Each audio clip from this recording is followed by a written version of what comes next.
templanza en las 12 rosas de la corona crística. En nombre del Círculo Rosacruciano Veritatis Solis, Frater Saulo te saluda. Querido frater, querida soror. Hablaremos sobre Marsilio Ficino y el Renacimiento. El periodo al cual aludiremos en este video es el que históricamente se conoce como el Renacimiento. Su término hace alusión fundamentalmente a un momento en el que tuvo lugar un espectacular florecimiento de la vida artística e intelectual en Europa, alcanzando su forma característica en el siglo XV, primero en Italia y un siglo después en el resto de los países occidentales.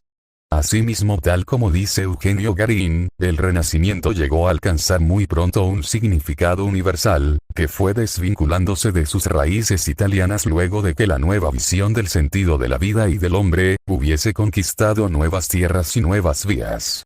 Como su título lo indica, el presente trabajo estará dirigido a poder comprender uno de los aspectos más importantes de la filosofía del Renacimiento, que es justamente la confluencia de dos marcos culturales diferentes, el paganismo y el cristianismo.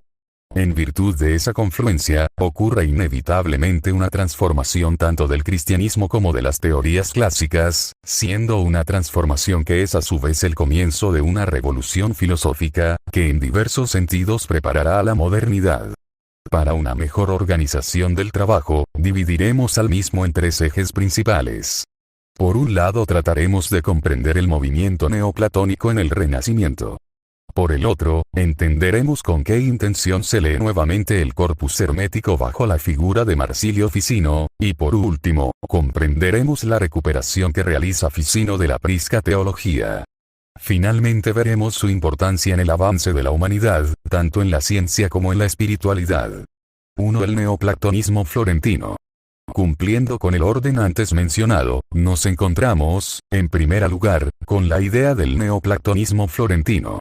Entendemos por el neoplatonismo el movimiento filosófico que intentó trasladar al Renacimiento ciertas concepciones del hombre y del cosmos que fueron enunciadas por Platón, y retomadas con profundas modificaciones en algunos casos en autores como Plotino, Porfirio, Jámblico y Proclo.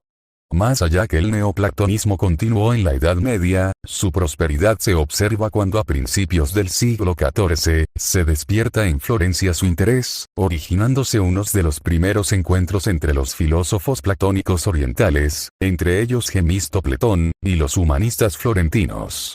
Es el mismo Pletón ayudado por la corte de los Medici en Florencia, quien aspira a restaurar la Academia Platónica.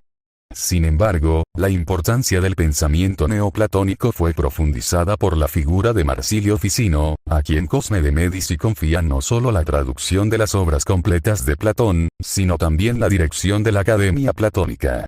Es así que el movimiento neoplatónico emerge de un grupo selecto de hombres reunidos por la mutua amistad, un gusto común por el ingenio y la cultura humana, una veneración casi religiosa hacia Platón y una exaltada admiración por un sabio bondadoso y amable llamado Marsilio Ficino. Este Philosophus Platonicus, Theologus et Medicus, que medio en serio, medio en broma, modeló su vida sobre la de Platón, y cuya villa modestamente confortable en Careggi, regalo de Cosimo de Medici, intentaba ser la Academia Neoplatónica. Entre sus miembros figuraban allí Lorenzo de Médicis, Policiano, Landino, Pico de la Mirandola, León Battista Alberti, Botticelli entre otros. Con lo que respecta a sus doctrinas, el neoplatonismo florentino constituye una síntesis de elementos muy distintos, rescatando por un lado, los ideales de belleza y amor platónico, por el otro el principio de la unidad absoluta, lo uno perfecto, incognoscible e infinito, de la que surgen todas las demás realidades y que poseen una influencia divina que emana de Dios, y cuya relación con el universo es indiscutida. En esta instancia no podemos desarrollar con profundidad estos conceptos, pues la extensión del trabajo sería significativa. Sin embargo, junto con las palabras de Panofsky, podemos resumir que el universo neoplatónico que Ficino tan extrañamente ha diferenciado, pero no separado del Ser Supremo, se desdobla a sí mismo en 4 jerarquías de una perfección gradualmente decreciente. 1. La mente cósmica, que es una región puramente inteligible y supracelestial, como Dios es incorruptible y estable. 2. El alma cósmica, es por tanto idéntica al mundo celestial o translunar, dividido en las 9 esferas o celos. éter es la región de la naturaleza, es decir el mundo sublunar o terrestre, que es corruptible porque es un compuesto de materia y forma. 4. El reino de la materia, que no tiene forma ni vida. Veremos el hermetismo en la visión de Ficino. Es interesante tener en cuenta que la primera obra que traduce Ficino no fue platónica, sino los tratados que corren bajo el nombre de Hermes Trismegisto, un sacerdote egipcio que Ficino consideró contemporáneo a Moisés y preparador del evangelio cristiano. Según Bazán, resulta lícito tipificar el hermetismo como una escuela filosófica, la escuela hermética o comunidad de los herméticos, o sea de aquellos adeptos y creyentes cuya fuente de inspiración, y eje de establecimiento comunitario tradicional, es la figura de Hermes Trismegisto, el Hermes o Mercurio egipcio, es decir, Tot. En consonancia con esto Ludueña dice que la religión de los antiguos, es una de las grandes reivindicaciones filosóficas de Ficino. Pero, ¿es posible la convivencia teológica de Hermes Trismegisto con Cristo, dentro de la ortodoxia también reivindicada por Ficino? Esto sería posible si entendemos que Ficino comprende a la sabiduría antigua no como una tradición contraria a los dogmas cristianos, sino más bien como parte de la historia sacra, puesto que la historia misma para él constituye una evidencia empírica, del despliegue de la economía divina en el campo de la actividad humana. En esta historia, el peso del corpus hermético era tal que representaba en un primer momento, el comienzo de una teología antigua cuyo contenido dogmático reconocía, según Ficino, que el mundo estaba gobernado por la providencia, que el hombre estaba sometido a un sistema de justos premios y castigos según sus acciones, y que cada individuo posee un alma inmortal. Este núcleo esencial de dogmas prueba a los ojos de Ficino, la íntima copertenencia de las dos teologías, es así que abordando el corpus hermético, entre textos neoplatónicos y las obras más importantes del mismo Platón, Ficino procuró restaurar un saber cuyas doctrinas se había desarrollado en los pueblos más antiguos, en simultáneo con las revelaciones judeo-cristianas. Esta secuencia doctrinal conocida como prisca teología, traducido como la antigua teología, representaría una suerte de profecía que si bien, no formula explícitamente el contenido de los dogmas fundamentales del cristianismo, los alumbra como figura y como preparación racional de la verdad evangélica, como discurso teológico racional, que no está en contradicción con el cristianismo, sino que lo anticipa y prepara. Estas doctrinas que manifestaban la sabiduría antigua, fueron transmitidas de generación en generación, representando una suerte de despliegue histórico comandado por la divinidad.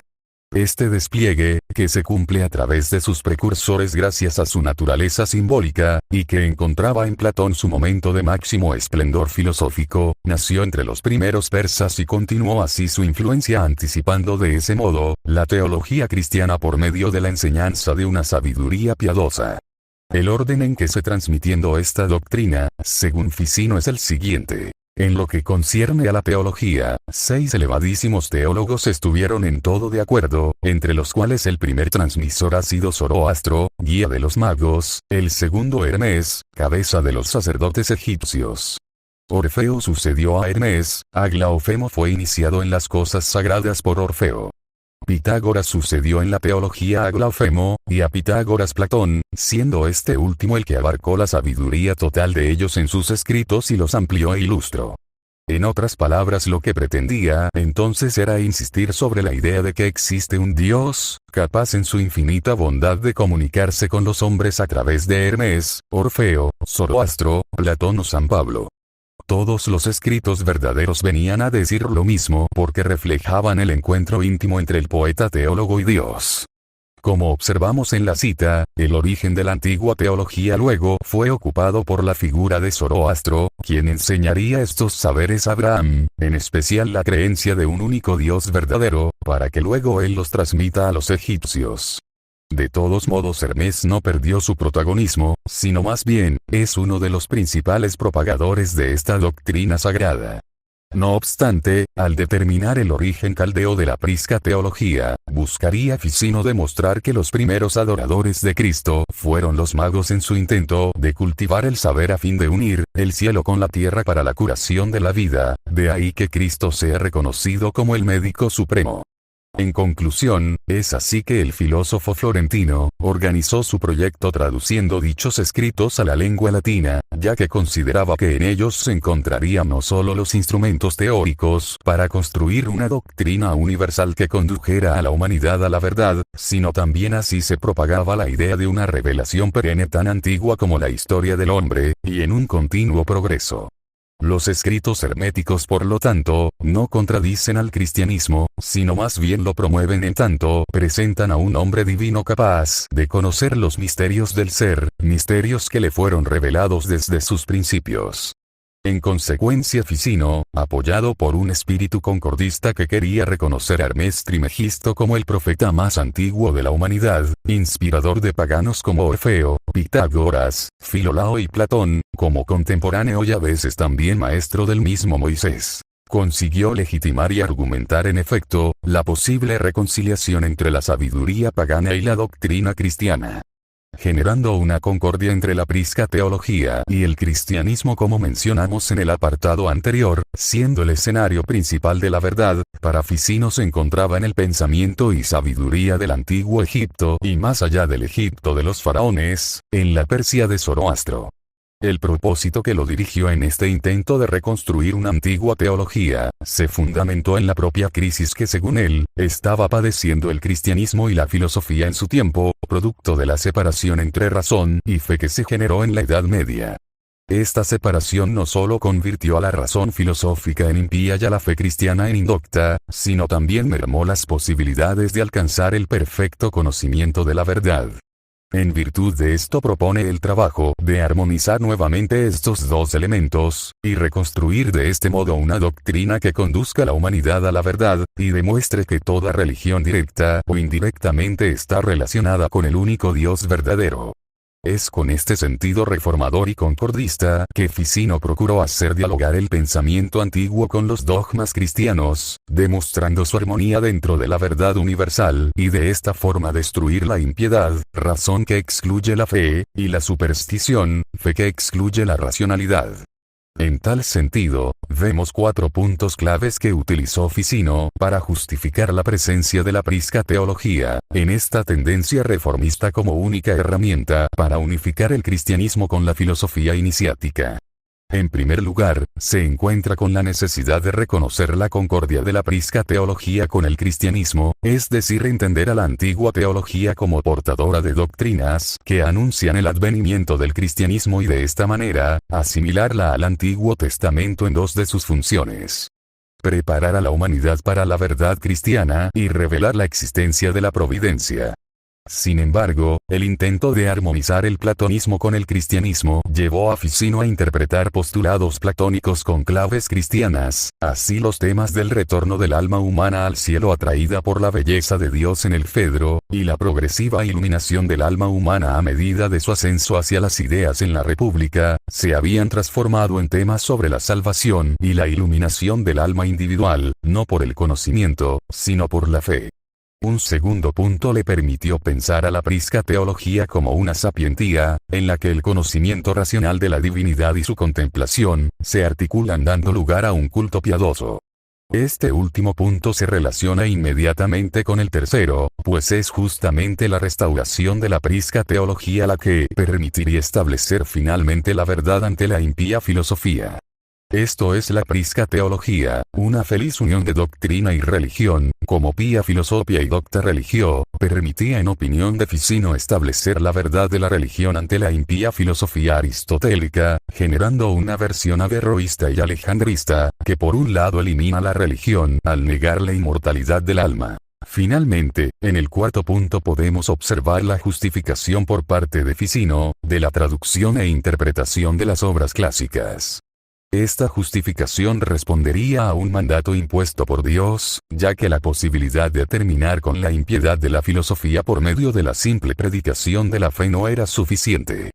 La providencia divina entonces reclamaría la restauración de la prisca teología, de sus doctrinas en el Renacimiento, para establecer una reforma espiritual que supere la crisis y así, mostrar y justificar que desde ella es posible comprender el Antiguo Testamento, los 4 evangelios y las cartas de San Pablo, siendo que en el centro de esta sabiduría inmemorial está Jesucristo, el Dios hecho hombre, el amor mismo. Para concluir debemos comprender que la definición que nos ofrece Ficino de la prisca teología, nos obliga a estudiar la historia con un desarrollo lineal y progresivo hacia la segunda venida de Cristo. Dentro de esta historia esta secuencia doctrinal reúne la sabiduría antigua ampliando sus horizontes a oriente. Esa reunión también llamada Pia Philosophia, debe entenderse como la respuesta de Ficino a una crisis cultural profunda, y en tal sentido como parte del plan divino de recuperación para la humanidad.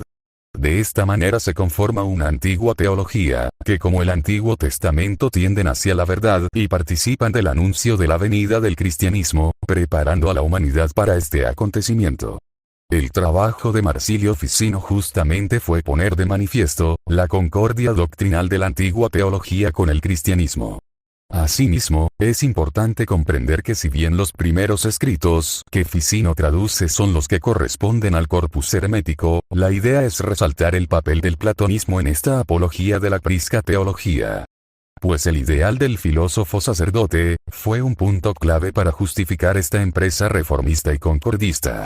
Queda claro que el platonismo, y el mismo Platón, le brindó a Ficino el modelo a seguir para la reunificación del saber, y en general de la vida humana puesto que en él se encuentra la unión armónica entre conocimiento y la piedad.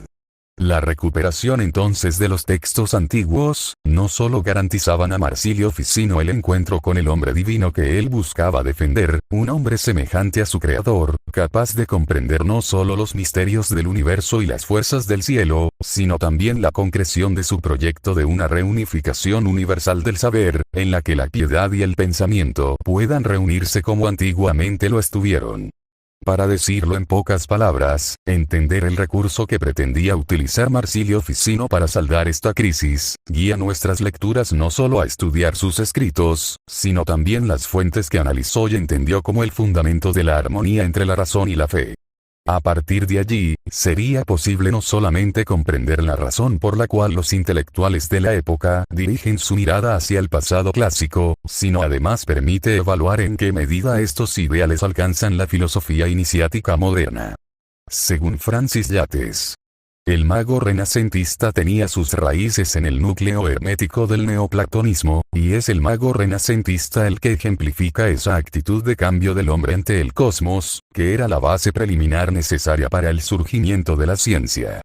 En resumidas cuentas, a comienzos del siglo XVII la cultura ya no será la misma que 2 siglos antes, la técnica imagina y realiza proyectos imposibles, aparecen por doquier nuevos saberes, el universo se ha vuelto infinito y el hombre procura asumir creativamente esa ausencia de límites. Los cimientos de la modernidad están colocados, pero sus orígenes no son milagrosos. Entre el final de la Edad Media y el siglo XVII existe un tiempo confuso y creativo que la historia racionalista suele olvidar, que fue el Renacimiento y sus grandes iniciados, marcando las pautas para la formación de la fraternidad Rosacruz.